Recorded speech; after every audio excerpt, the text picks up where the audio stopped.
Hey there. So today I wanted to share a couple of things that I've been thinking about and mulling over as it relates to leadership and actually parenting.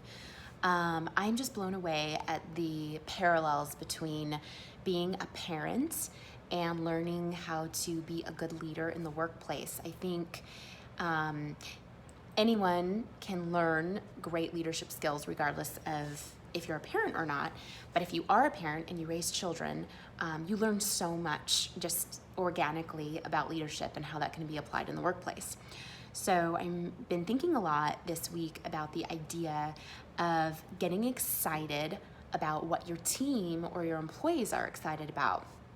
And basically what I mean by that is more about um, meeting the individual in their excitement, based off of the initiative that they've taken to do something, to put their time and energy and creative resources towards something, whether it's a directive you've given them or a guide you've provided and they've kind of just taken initiative and created something and come to you and said, I'm so excited about this and I want to show it to you.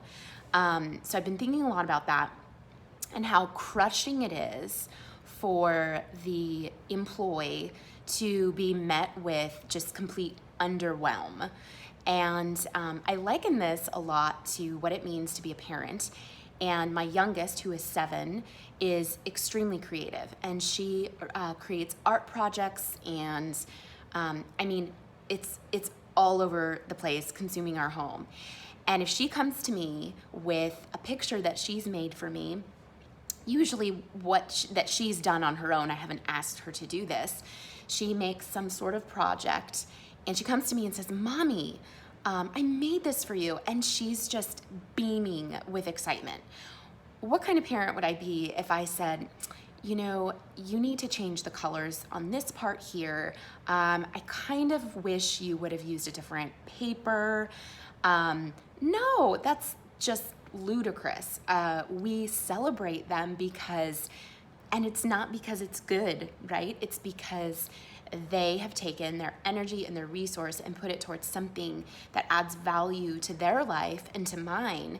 And by meeting them with like immediate ridicule or criticism, would be crushing.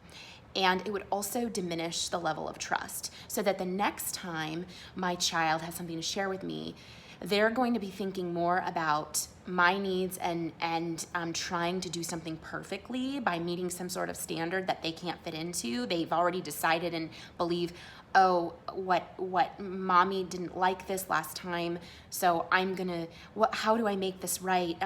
So it becomes less about their creative ability and more about trying to fit into the box that mommy has created, which is really unfair and actually squashes her creativity.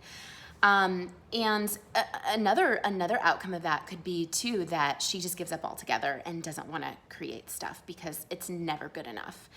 So I thought about this idea and how it relates to leading teams in the corporate world, and I think it's the same thing when you have an employee or a team member who has taken initiative on something and comes to you.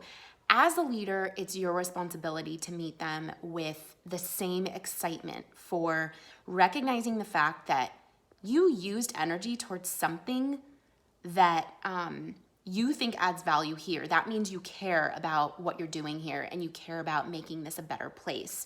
You care about the mission, the product, and the customer. That is huge. So whether or not the product or the deliverable that person created is good is beside the point. If you recognize initiative and tenacity in your employees, I think as a leader, it's your responsibility to get excited about it and just meet them by being as excited as they are about it. When you can do that, I think you're really building your level of trust, which means that when you have that trust, that person is going to actually hear you and listen and respond positively when you do have constructive criticism and you do want to encourage them to make changes and do something better. So if all they hear is this isn't good enough, this isn't what I want, they're either going to stop trying altogether, or they're going to their creativity is going to be squashed so much that they're going to be having a really hard time coming up with ways, because all they're thinking about is what you want and what you need and fitting into this box that they feel like they can never achieve. And ultimately, they'll move on. So I just think that we can do a really good job and a better job at praising and just meeting our teams and the people that are excited, meeting them with that same kind of excitement, because I think that little thing will go a really long way. So